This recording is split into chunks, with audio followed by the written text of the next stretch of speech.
আসসালামু আলাইকুম। আজকে আমি নতুন একটা টপিক নিয়ে আলোচনা করব। টপিকটার নাম মিডল টার্ম। খুবই সহজ একটি টপিক। চলুন দেখি কিভাবে এগুলো সলভ করতে হয়।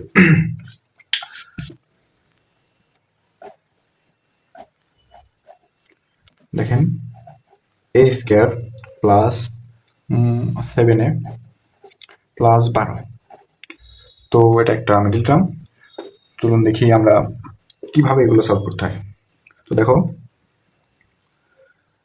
এর আগে কিছু নাই মানে 1 আছে, মানে 1a স্কয়ার 7a 12 সাথে কোনো চলক নেই। তো যার সাথে কোনো চলক থাকবে না সেটা নিয়ে আমরা একটু কাজ করব। চলো দেখি 12কে একটু আলাদা করে দেখি কি করা যায়। এটা আসলে তোমরা মনে মনে করবা অথবা কোনো রাফ খাতায় চেষ্টা করে দেখবা। এটা অঙ্কের মাঝে এগুলো করার দরকার নেই। 12কে আমি আমরা একটু কাজ করব। 12কে গুণ আকারে আমরা ভাঙবো, ঠিক আছে? তো কতভাবে ভাঙা যায় দেখো। 6 গুণ 2 সমান সমান 12, 3 গুণ 4 সমান সমান 12। আচ্ছা, তারপরে 12 গুণ 1 সমান সমান 12। তো এই 3 ভাবে সম্ভবত 12কে ভাঙা যায় গুণ আকারে। তো দেখো, এখন আমাদের নিয়মটা কি হবে? নিয়মটা হচ্ছে যে দুইটা সংখ্যা দিয়ে আমরা গুণ করেছি সেই দুইটা সংখ্যা যোগ অথবা বিয়োগ করে মাঝখানের সংখ্যা হতে হবে। মাঝখানে কত আছে? 7। তো দেখি, 6 যোগ 2 কত হয়? 8। আর 6তে 2 বাদ দিলে 4। তো সেক্ষেত্রে এটা গ্রহণযোগ্য নয়। আচ্ছা, তারপর 3 যোগ 4 কত হচ্ছে? 7। আচ্ছা, তাহলে এটা গ্রহণযোগ্য, তাই তো? দেখো, এটা গ্রহণযোগ্য। আর 12 যোগ 1 কত? 13। 12 থেকে 1 বিয়োগ করলে 11। সেক্ষেত্রে যোগ বিয়োগ দুটার একটা করেও এটা হচ্ছে না, সেক্ষেত্রে এটাও গ্রহণযোগ্য নয়। তার মানে গ্রহণযোগ্য কোনটা?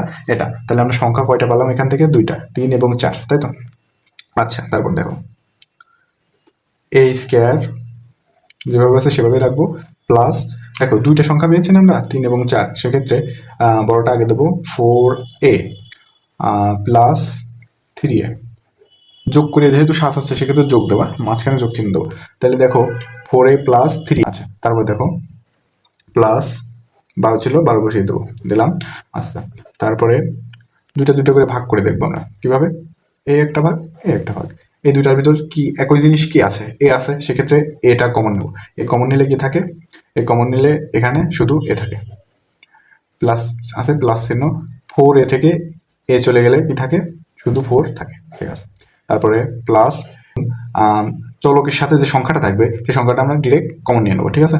আচ্ছা, চলকের আগে আছে 3 আমরা কমন নিলাম। 3 কমন নেওয়ার পর ব্র্যাকেট, তাহলে 3a থেকে 3 কমন নিয়েছি, তাই তো? তাহলে শুধু থাকে কি? এ। আচ্ছা, প্লাস 12 থেকে 3 চলে যাবে। আচ্ছা, এখানে অনেকে ভুল করে কিভাবে, 3 চলে যাবে মানে 3 আগেই কমন নিচ্ছে মানে 3 চলে যাবে বলতে অনেকে বিয়োগ করে দেয়। 12 থেকে 3 বিয়োগ করলে হয় 9, কিন্তু সেক্ষেত্রে অঙ্কটি ভুলে যাবে।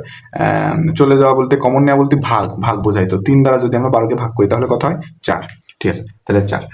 আচ্ছা, এই জায়গায় আরেকটা বিষয় হচ্ছে, দেখো এই যে ব্র্যাকেট এই দুইটা একই রকম হবে।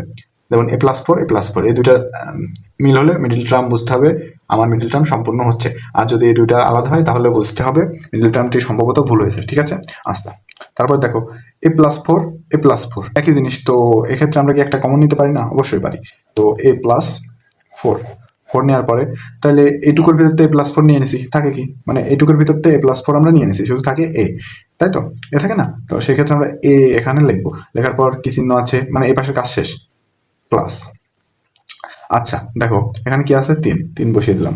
দেখো, আচ্ছা, এই a+4 কে আবার এখানে বসানোর কোনো মানে আছে? a+4 কিন্তু আগে আমরা কমন নিয়ে নিয়েছি, সেক্ষেত্রে a+4 a+3 এটাই হচ্ছে মিডল টার্মের অ্যান্সার। আচ্ছা, সেম ভাবে আমরা আরেকটি দেখব। দেখো, x স্কয়ার প্লাস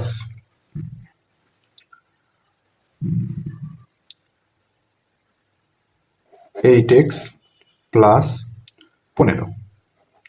তো দেখো এখানে চলক নাই কোনটার সাথে? 15-র সাথে। তাহলে আমরা 15কে একটু সাইড করবো। 15কে গুণ আকারে কতভাবে ভাঙা যায় দেখো, 5 গুণন 3 15, তাই তো? আর হলো 15 গুণন 1 সমান সমান 15। তাছাড়া আর 15 কোনোভাবে ভাঙা যায় না। তো দেখো 5 প্লাস 3 করলে এখানে কত হচ্ছে?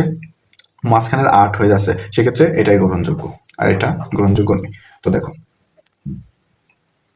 এক্স স্কোয়ার যেভাবে আছে সেভাবেই লিখবো, প্লাস 5 আর 3 পাইছি, তাহলে 5x প্লাস 3x, তাই তো সেম আগের নিয়ম। দেখো তারপরে প্লাস 3 আছে প্লাস 15। আচ্ছা, তারপর দেখো দুইটা দুইটা করে ভাগ করব, তো এই দুইটার ভিতর একই জিনিস কি আছে, এক্স আছে, সেক্ষেত্রে আমরা এক্স কমন নেব। কমন নেওয়ার পরে এক্স কমন নিলে কি থাকে, শুধু এক্স। আচ্ছা, তারপরে প্লাস 5x থেকে এক্স কমন নিলে কি থাকে, শুধু 5। আচ্ছা, তারপরে প্লাস দেখো এর আগে 3 আছে, মানে চলকের সাথে যেটা থাকবে পরের কমনে, পরের বের যখন কমন নেবো সেখানে চলকের সাথে যেটা থাকবে সেটা আমরা সোজা বসিয়ে দেবো, সোজা কমন নিয়ে নেবো। আচ্ছা, তারপরে 3 ব্র্যাকেট দেবো, তাহলে 3x থেকে 3 কমন নিয়েছি, থাকে কি শুধু x, প্লাস 15 থেকে 3 কমন নিয়েছি, তাহলে কি থাকে 15 ভাগ 3 করলে কত হয়, 3 5 15। আচ্ছা, তাহলে এখানে কত হবে 5। দেখো এটা মিলে গেছে। অনেকে এই ভুলটা করে, এটা না মিললেও পরে অঙ্কটা করে দেয়, কিন্তু ওটা ভুল। আচ্ছা, তারপরে দেখো, তারপরে এই দুইটা আর এই দুইটা, তাই তো দেখো দুইটার ভিতর একই জিনিস কি, দুইটার ভিতর একই জিনিস এক্স প্লাস 5, তো এক্স প্লাস 5 আমরা কমন নেব। কমন নেওয়ার পরে থাকে কি, এটুকের ভিতর থাকে শুধু এক্স প্লাস 3 বসালাম, আর এক্স প্লাস 5 তো আগে, এক্স প্লাস 5 আগে কমন নিয়েছি, সেক্ষেত্রে এক্স প্লাস 5 এক্স প্লাস 3, এটাই উত্তর।